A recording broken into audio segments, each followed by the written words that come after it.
আজকে সবাই মিলে অনেকগুলো নারিকেলের নাড়ু বানিয়েছি। এগুলো আমি বাসাতে নিয়ে যাব, আর এগুলো কিন্তু আমাদের গাছের নারিকেল, তো এই জন্য আসলে একটু বেশি করে বানিয়েছিলাম। আর এই নাড়ুটা খেতে কিন্তু অনেক বেশি মজা। তো চলুন রেসিপিটাও আপনাদের সঙ্গে একটু শেয়ার করি। আসসালামু আলাইকুম এভরিওয়ান, ওয়েলকাম জানাচ্ছি আমার আরো নতুন একটি ভিডিওতে। তো ফার্স্টে এখানে আমার মা কিছু নারিকেল পেড়ে রেখেছিল আগে থেকে, তো এগুলো কাঁচা মনে হইলেও কিন্তু এটা আসলে পরিপক্ক হয়ে গিয়েছে। এখানে ফার্স্টে আমরা এই নারিকেলগুলো ভেঙে দেখছিলাম যে ভিতরটা কেমন হয়েছে। তো সবগুলো অনেক বেশি সুন্দর ছিল। তো এখানে টোটালি 13টার মতো নারকেল ভাঙা হয়েছিল, তার থেকে একটা নারকেল নষ্ট হয়েছিল, আর 12টা নারকেল আমরা ভেঙে এটাকে কুড়ে এরপরে নাড়ু বানিয়েছি। তো প্রথমে নারকেলগুলো ভেঙে নিয়ে আমরা ছাদে চলে এসেছি।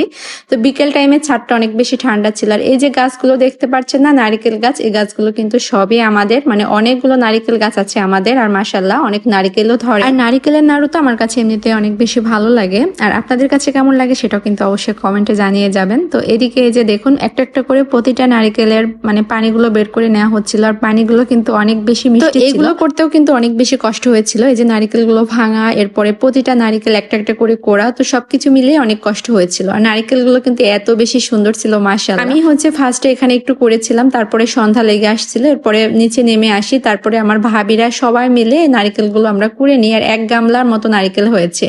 তো এরপরে আমি নাড়ুতে যা যা দেবো উপকরণ সবকিছু নিয়ে নিয়েছি। এখানে আমি 3 ধরনের বাদাম নিয়েছি, আর বাদামগুলো আমি একটু হালকা ভেজে নিয়েছি, তেলে না কিন্তু, আমি এমনিতে একটু তেলে নিয়েছি। আর এরপরে নিয়েছি তিল, সাদা তিল, তিলগুলোকে ভেজে নিয়েছি।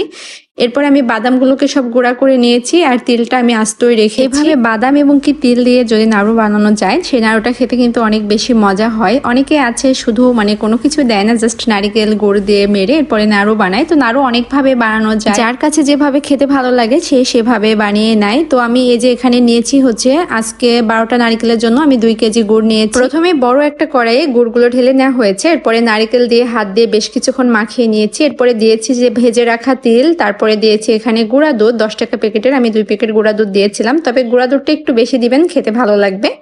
এখানে দিয়েছিলাম দারচিনি আর এলাচ, আর বাদাম গুঁড়াটা দিয়েছি, সেটা অবশ্য আমার ভিডিওতে স্কিপ হয়ে গিয়েছে। এখানে নাড়ুর সমস্ত উপকরণ মিক্স করা শেষ, এবার জাস্ট জাল করতে হবে। এটা ভেবেছিলাম ফার্স্টে গ্যাসের চুলাতেই করব, তবে কড়াইটা অনেক বেশি বড় ছিল, আর নাড়াচাড়া করতেও কিন্তু কষ্ট হচ্ছিল।